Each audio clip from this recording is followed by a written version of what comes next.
I'm sure I can say it's a pretty normal thought to dream about living somewhere outside of Minnesota or moving to our state. No matter what side of that coin you might be on, you might be thinking of like how that actually works. And one thing that's often underplayed is the pre-approval process. And how do you get that funding for that loan, especially if you're changing jobs? And what are you going to do when, especially if you're like not in a job transfer situation, how would that work? So today I'm going to bring Molly Zimmerman on from Bell Bank Mortgage to talk exactly about this. And then we'll go into some other nuances that might help you, again, whether you're moving in or out of Minnesota. And then towards the end of the video, I'll bring you our Wright County market update, talk about what's happening in the Twin Cities at large. And so whether you're thinking about buying or selling, you'll find that useful. I'm Erica Carlson. I'm with a boutique brokerage called Bricks Real Estate. I help people buy and sell real estate all over the Twin Cities, and I specialize in the Western Metro. If you are thinking about making a move or you just want to set up a discovery call, feel free to click that link in my paragraph and then choose that first top link to set up a time that works best for you. If you learn anything new today, I'd love for you to join my growing communities, whether this is on YouTube, Instagram, or my professional Facebook page.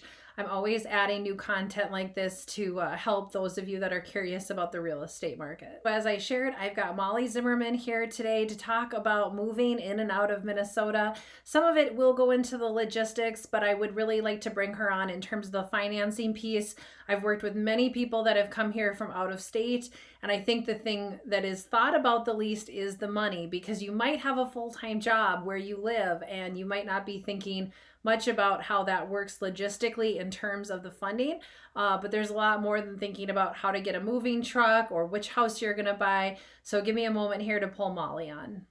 Important. And a mistake I see a lot of people make is they just want to pick up and move and assume they're going to have a pre-approval in the new state. So the first thing I'm going to point out before I bring Molly in is first, you got to check and make sure your lender works in the state you're moving to, because not all loan officers and lenders can work in every state. So you're going to want to check on that. And then the second thing, and the most important, is, well, how does this pre-approval work when I'm changing full states? So Molly, what are your tips and tricks if somebody's considering I mean, that's a pretty big move, no matter how you look at it. Yeah, and we get this question a lot, and I feel like just like with COVID and a lot of people working more remote positions, we've seen people make those types of moves even more so than we did in the past. But the biggest thing that we have to document is, number one, got to be licensed as a lender in that state. But also, like Erica said, it's transitioning from one state to another. Like, what is your job? Are you going to have that same job when you move to the new state, or do you have to find a new job? If you're able to transfer within your company, we do have to verify that that move is not going to impact your income or your employment. Or you may need to wait until you have a full, job offer letter. And you're starting within so many, a period of time before we can use that income to qualify you. So that tends to be, I think, the biggest, the trickiest spot is how to work the job piece of it. Absolutely. I think, depends on what it is too. Like I've met a lot of nurses, and then I find out like you actually have to get licensed in that state and then apply for a job. So there's actually multiple hoops depending on the type of career you're in.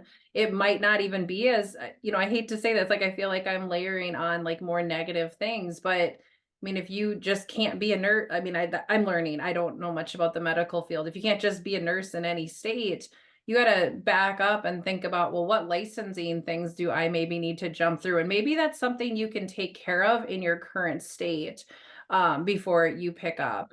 I think like one thing to point out to everybody is there's nothing wrong with renting for a while. I know most people want to go point A to point B. Logistically, it's easier. It's probably cheaper too, because you're not putting your things in storage or getting a moving truck 2 times.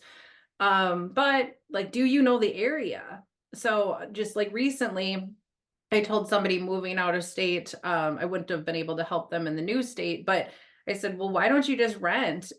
Because they were struggling to find a property. I said, what do you really know about this city? And they're like, oh, well, it's really small and there's not that much to know. And I said, but is that true? Like, is that I don't, because I don't know. I didn't know that area, but I'm like, what is the harm of living there for a year, getting more aware of where's the grocery store, where's the Target, where's where, if you have kids in school, what do I really know? I mean, you can interview people all day long about an area, but I think experiencing it for a while, there's absolutely no harm in a short-term rental. Plus, now you're there. I mean, like, we haven't even touched on this. How do you house shop out of state? You're relying on a real estate agent that you're probably never going to meet in person. There's no harm in that, but you want to vet that person a little and see if they're the right fit for you. So why not come to the state, shop for the houses in state? Might take away that lender piece too, because now you're establishing employment. Mhm. Yeah. And I mean, it's just there's different ways of purchasing in other states too. So some states you sign and fund the same day. Some states you go into escrow and basically the loan funds when all parties are ready for it to fund. But working with somebody who knows what they're doing and is experienced is just very, very important, because they'll be able to walk you through the differences within each state with lending, and what are the costs of buying and selling in every state is quite different as well.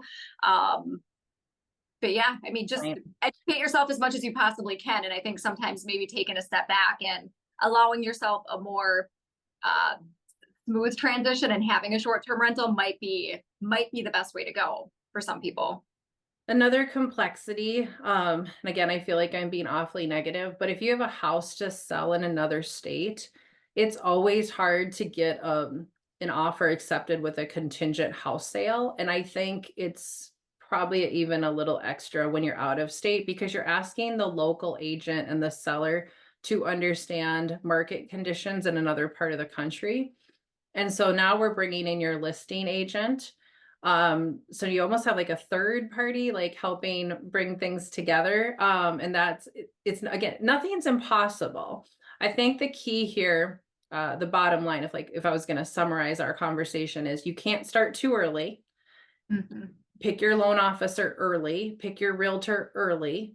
Again, maybe instead of just, I think I need to address this, instead of just like coming to a state or a city for a weekend and just kind of randomly looking at houses to get a sense. I think you can do a lot of that on these web portals like Zillow and realtor.com if you're trying to get a sense of what can I get for money? Like, I don't think I need to go to San Diego to realize like 300,000 isn't going to get me much of a house. Like, I can determine that from Minnesota.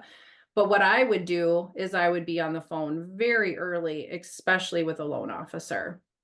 I would really want to understand the nuances and the complexities of making that transition. Do I have a house to sell? How am I going to time that? Am I willing to get a rental?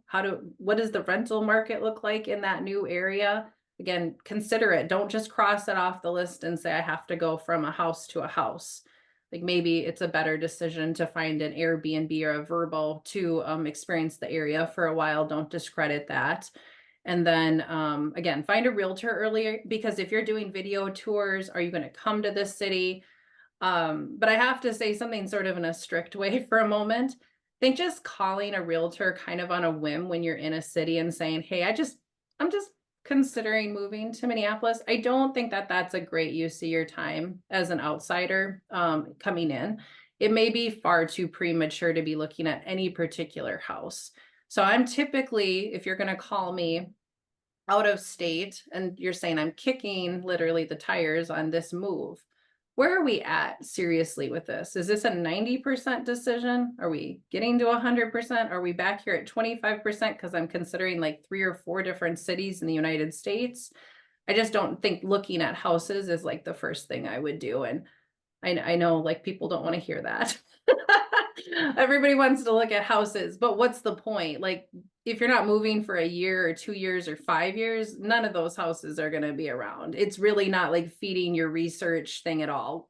Figuring out your loan piece is going to be huge because, again, if you need a license on your, changing your job, if you don't know where you're going to work, are we going to get you a pre-approval with those circumstances? Maybe one of the people in your family has to move here before other people to make this work. I mean, There's like a million scenarios here. This is actually a very complex topic. I Is would there agree. Yeah. Yeah, I mean, I feel like you hit a lot of really good points. And I think it's just, there's excitement in moving, but I think it's just a time to kind of take a step back and just make sure you're doing the right steps at the right time, um, to set yourself up for the most success that you can have. Absolutely. All right. Well, I touched on a lot of things in my little conversation there was I was kind of babbling on. So thank you everybody for joining us to the end of our video once again this week. We appreciate you. We're happy to talk to you about out of state moves. Obviously, it is a more complex topic, but again, it's not impossible. People move all over the country all the time. People move out of country. We don't hear about that quite as much, but what we're here to support you in that journey and let us know if there's anything else we can do. Let's start by looking at the Twin Cities at large. We're looking at the bricks market meter. I'm not sure if you can see my mouse pointing out this. We're looking at the star and we're putting this at a 3.89, which is a little bit below and definitely not a seller's market.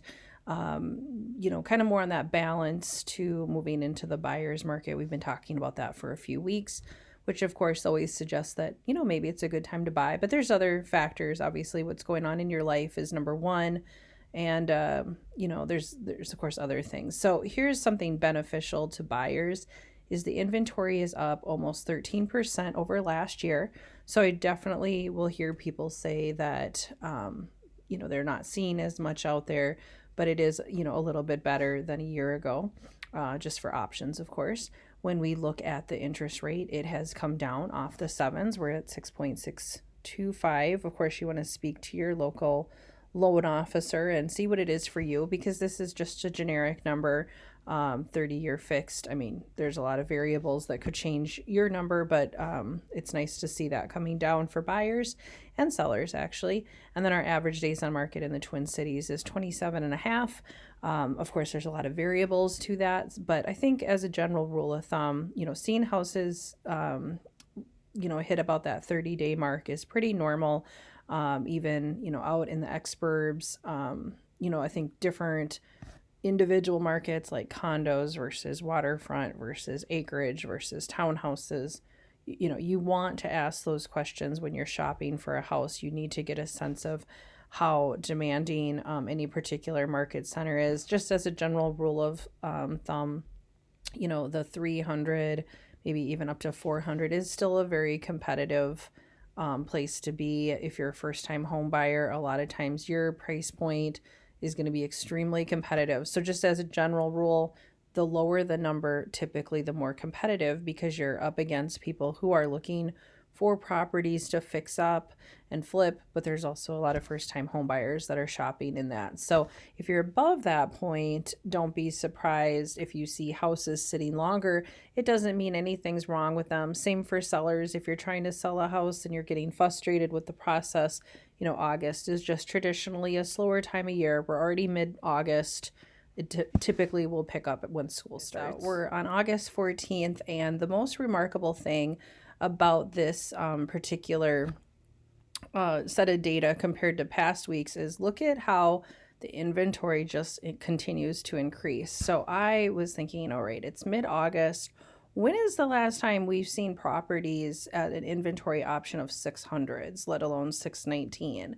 And I had to go all the way back. And it's not like I've been doing this forever, but let's just put it this way. There's nothing here in the 600s.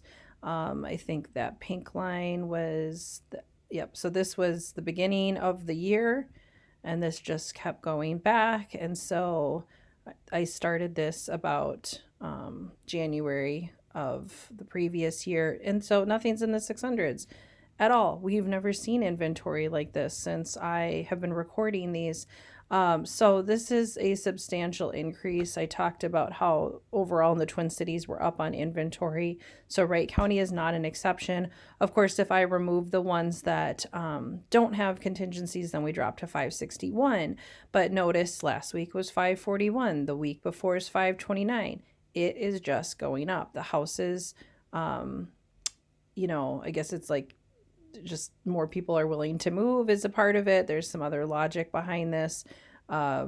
a lot of people were sitting on the fence for like such a long time, like looking for something. A lot of people talk about crashes. I'm not going to comment on that, just because I don't really see any evidence of a crash coming, but a person could always be wrong.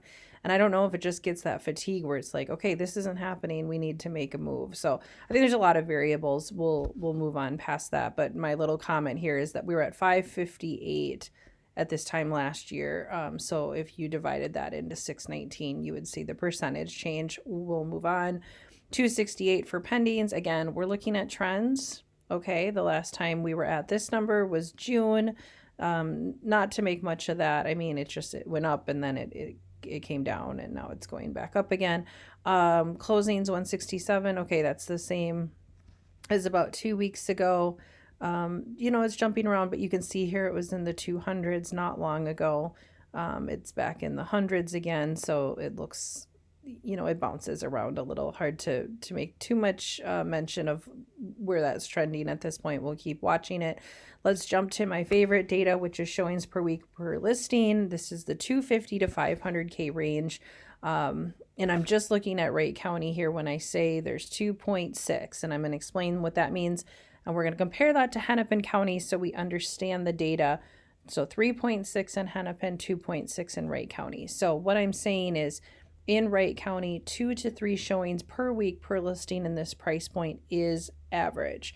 Obviously, everybody's a different story, and there's no such thing as a 2.6 showing. So 2 to 3 showings is what I'm saying, versus Hennepin is 3 to 4 showings. This is not a significant difference.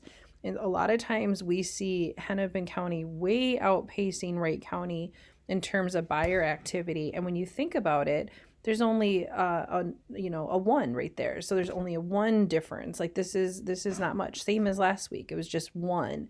These are not huge differences. Whereas you look at these last 2 weeks and it's 2 different. So Hennepin was moving a lot faster. So these numbers are pretty typical. It's August. I mentioned that before. That is a heavy part of why buyer activity slows down. The state fair affects things. Going back to school affects things. Just people enjoying their last weeks of summer definitely impacts people's like thought process and thinking about their willingness to move. And what's interesting is we're going to probably see these numbers pick up in September, which is very unpredictable. Now, a part of that is because not everybody has children. Another part of it, again, is that the season is literally changing, and maybe, you have some people that are like, well, I want to do this before it snows. But historically, it always picks up again in September. So if you are selling a house in August and you're frustrated about it and the showing activity is a little low, which again is normal. Look at how slow it is right now. Even over July, it is much slower to sell a house in August. So be patient and, wait until September. And I think, you'll see a pickup if you don't get an offer in August. I don't know why last week I guess it like the computer failed me and didn't save the data. So it's not really that big of a deal. Days on market right now for Wright County is about 30 on average, 19 median. So again, if you're shopping for houses and you're like, wow, this one's been on the market for 30 days, is that really all that remarkable? When we look back historically, 26 is average. Here, 44 is average. I mean, it bounces around week to week. There's no like one set standard, but just because somebody doesn't sell their house the first weekend doesn't mean it's a dud. Of course, you can get an inspection, you can get a home warranty to protect you. Definitely lean into your particular agent to help you navigate whether there is an opportunity to negotiate with the seller, or actually this is pretty standard and it's not nearly as remarkable as we think it is. As I said at the beginning of the video, if you're ready to get started selling, buying, maybe getting your financing figured out, we'd love to hear from you. Don't hesitate to reach out. Just click that link below. And then you can also set up a neighborhood market report. If you are a current homeowner and you want to get an idea of what your house would sell for, what's happening in the market in terms of like what's selling, what's in pending, what your neighborhood is selling their houses for. Any of these pieces of information I'd love to be able to support and talk to you about. Have a great week.